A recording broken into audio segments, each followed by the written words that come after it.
जय भीम। आप देख रहे हैं दलित दस्तक। साल 2022 विधानसभा चुनाव के पहले उत्तर प्रदेश में भारतीय जनता पार्टी को एक के बाद एक लगातार कई झटके लग रहे हैं।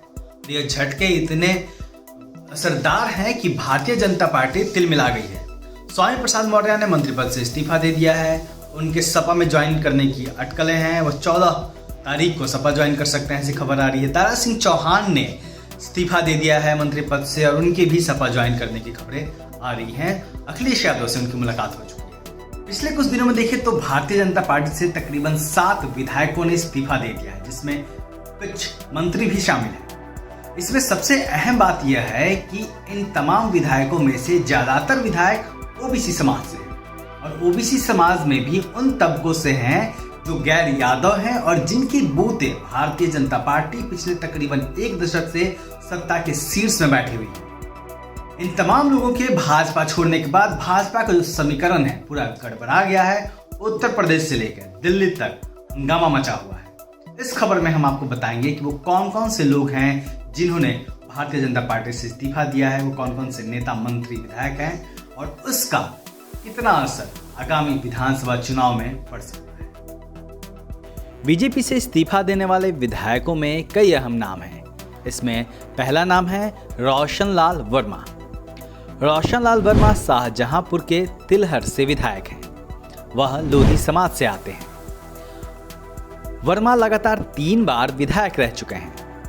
तो 12 सितंबर 2016 को बीएसपी से बीजेपी में आए थे। ब्रजेश प्रजापति बांदा जिले की तिंदवाड़ी विधानसभा सीट से विधायक हैं। 2017 में वह पहली बार विधायक बने। प्रजापति कुम्हार समाज से आते हैं। वह स्वामी प्रसाद मौर्य के करीबी हैं और बसपा सरकार में पिछड़ा वर्ग आयोग के सदस्य रह चुके हैं। 2016 में ही मौर्य के बीजेपी में आने के बाद बसपा से बीजेपी में आए थे। तीसरा, भगवती प्रसाद सागर। भगवती प्रसाद सागर कानपुर के बिल्हौर से विधायक हैं। वह पूर्व मंत्री हैं और 4 बार विधायक रह चुके हैं। सागर अनुसूचित जाति में धोबी समाज से आते हैं। वह झांसी जिले से भी विधायक रह चुके हैं। 2016 में ही मौर्य के बीजेपी में आने के बाद वह बसपा से बीजेपी में आए थे। अवतार सिंह भड़ाना। अवतार सिंह पश्चिमी यूपी के मीरापुर से विधायक हैं। वह मेरठ और फरीदाबाद से सांसद रह चुके हैं।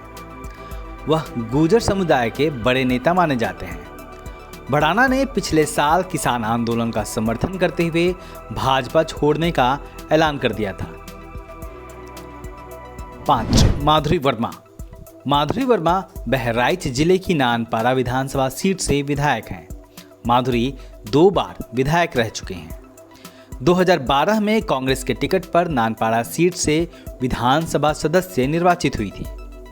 इसके बाद 2017 के विधानसभा चुनाव में उन्होंने कांग्रेस छोड़ भाजपा का दामन थामा और विधायक बने। अशोक कुमार वर्मा दलित समाज से आते हैं। वह अनुसूचित जाति मोर्चा के प्रदेश महामंत्री रह चुके हैं। दारा सिंह चौहान। इस्तीफा देने से पहले दारा सिंह चौहान हालिया योगी आदित्यनाथ की सरकार में वन्य एवं पर्यावरण मंत्री रह चुके हैं। भाजपा में जाने से पहले वह बहुजन समाज पार्टी में थे। वह भी ओबीसी समाज से आते हैं।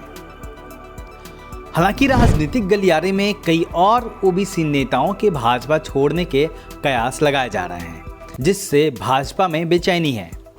ओबीसी नेताओं के लगातार पार्टी छोड़ने से भाजपा इसलिए घबराई है क्योंकि प्रदेश में पिछड़े वर्ग की जनसंख्या 43 से 45% के करीब है।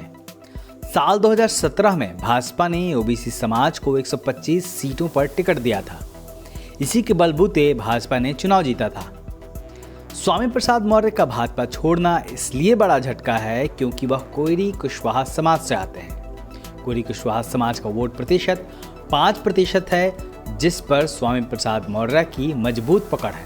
तो बाकी नेताओं की भी अपने अपने वर्ग में गहरी पैठ है। ऐसे में भाजपा को इन वोटों से हाथ धोना पड़ सकता है, जो भाजपा के लिए चिंता का सबब बना हुआ है और लखनऊ से लेकर दिल्ली तक हर बड़े नेता परेशान हैं। ब्यूरो रिपोर्ट, दलित दस्तक।